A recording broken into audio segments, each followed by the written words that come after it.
दोस्तों, स्वागत है एक बार फिर से आप सभी का हमारे इस वीडियो में। और इस वीडियो में हम बात करने वाले हैं सीरियल अनुपमा में क्या कुछ चल रहा है। आप सबकी जानकारी के लिए बता दें कि सीरियल अनुपमा में 15 साल का लीप आया है, जहां पर अनुपमा के सारे किरदार बदल चुके हैं।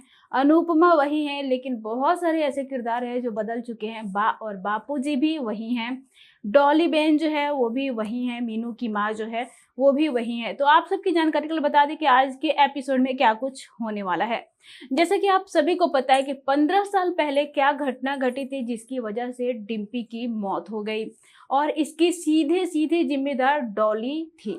और 15 साल पहले किए हुए इस गुनाह की सजा अभी भी डॉली भुगत रही है, क्योंकि डॉली के मन में अभी भी डर है कि अगर आद्या आ गई तो उसकी पोल पट्टी खुल जाएगी।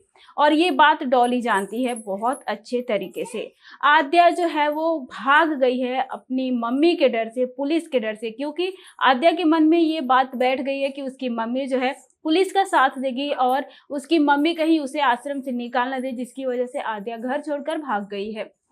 और यहाँ पर हम बात करेंगे कि तोसू तोसू जो है वो अपनी मम्मी को अभी भी नापसंद करता है, सिर्फ प्यार करता है तो अंश अंश जो है अनुपमा से बेहद प्यार करता है और अनुपमा के दिल के करीब है। तो अंश जो है वो अकेला पड़ गया है, क्योंकि अंश की मम्मी भी नहीं है। तो यहाँ पर हम बात करेंगे कि अनुपमा जो है आज भी अपनी बेटी आद्या को ढूंढ रही है, पुलिस भी ढूंढ रही है, कोशिश कर रही है। अचानक से अनुपमा और सारे घर वाले जो है वो पूजा में लीन होते हैं, तभी वहां पर पुलिस आती है और पुलिस बोलती है अनुपमा से कि आपकी बेटी की सुराग मिल गई है, कि वो कहाँ है। अनुपमा बोलती है अगर मिल ही गई है तो बता दीजिए कि कहाँ है। तो पुलिस बोलती है कि वो यहीं पर है। तो इस तरह से अनुपमा फुटेज देखती है जिसमें साफ साफ पता चलता है कि अनुपमा की बेटी आद्या वो नहीं है। तो इस तरह से अनुपमा इनकार कर देती है। उसके बाद बात करते हैं, जैसे कि अंश आता है और बोलता है कि हम लोग टिकट करते हैं, बस की बुकिंग करते हैं और चलते हैं द्वारकाधीश, क्योंकि कुछ औरतें आती है और अनुपमा से बोलती है कि हमने मन्नत मांगी थी द्वारकाधीश जी से और हमारी मन्नत पूरी हो गई। तो अनुपमा बोलती है ठीक है मैं भी जाऊंगी। तो इस तरह से अनुपमा तैयार हो जाती है, अंश जो है बस की बुकिंग करता है और ये लोग निकलने वाले होते हैं। लेकिन इसके पहले अनुपमा जो है वो जहाँ पर जाने वाली होती है द्वारकाधीश, वहाँ पर रहने के लिए जगह ढूंढती है। वहाँ पर पता चलता है कि एक बच्चों का जो है वो आशा भवन की तरह ही एक है, वहाँ पर भी लोग रहते हैं। तो अनुपमा के पास उसका नंबर है और उस नंबर पे कॉल करती है।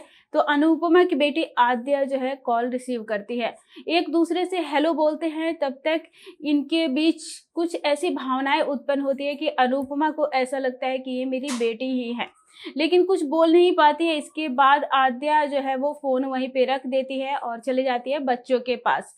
उसके बाद उस आश्रम के एक अंकल हैं, वो आते हैं और फोन पर बात करते हैं और अनुपमा उनसे बोलती है कि आपके यहाँ रहने के लिए लोगों के लिए कमरे हैं कि नहीं है। अंकल बोलते हैं कि हाँ है, आप हमें बता दीजिए आपको कब आना है। अनुपमा डिटेल्स देती है और अंकल बोलते हैं कि ठीक है हम लोग किसी को भेज देंगे वहां पर आपको रिसीव करने के लिए। अनुपमा हामी भर देती है। इसके बाद आप सबकी जानकारी के लिए बता दें कि अनुपमा में जैसे कि आद्या जो है उसके बॉयफ्रेंड की एंट्री होती है जिसका नाम प्रेम होता है। प्रेम की एंट्री नदी में होती है, यानी कि नदी में वो डूब जाता है, डूबने लगता है और आद्या जो है वो उसे बचाने की कोशिश करती है और वहीं पर उसका फोन जो है खराब हो जाता है। वैसे इनके बीच प्यार तो होगी ही, लेकिन शुरुआत होती है एक नोक झोंक से, गुस्से से। तो आद्या जो है वो प्रेम से प्यार करने लग जाती है, हल्की फुल्की प्यार होती है। और प्रेम जो है, प्रेम का कुछ पैसा जो होता है जो वो रखा होता है द्वारकाधीश पे चढ़ाने के लिए, वो जो बटुआ उसका होता है वो गिर जाता है आद्या के झोले में। आद्या बोलते हैं कि चाहे जो भी हो, ये अगर भगवान के लिए है तो ये भगवान के पास जाना ही चाहिए। तो इस तरह से आद्या ये सारी बातें सोचकर चली जाती है वहां से। इसके बाद हम बात करेंगे कि डॉली के मन में अभी भी डर भरा हुआ है, लेकिन यहाँ पर ईशानी और माही आपस में बातचीत कर रहे होते हैं। ईशानी जो है वो पाखी की बेटी है, माही जो है वो काव्या की बेटी है।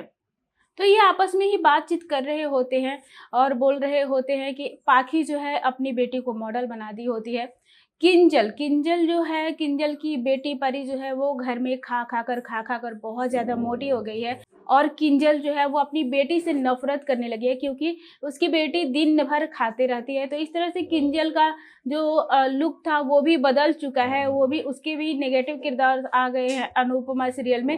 वैसे क्या करना चाहेंगे आप लोग इस नए किरदार को लेकर?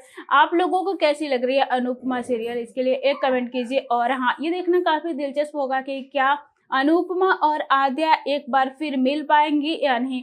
इसके लिए एक कमेंट कीजिए। और हाँ, जाते जाते हमें फॉलो और सब्सक्राइब करते जाइए।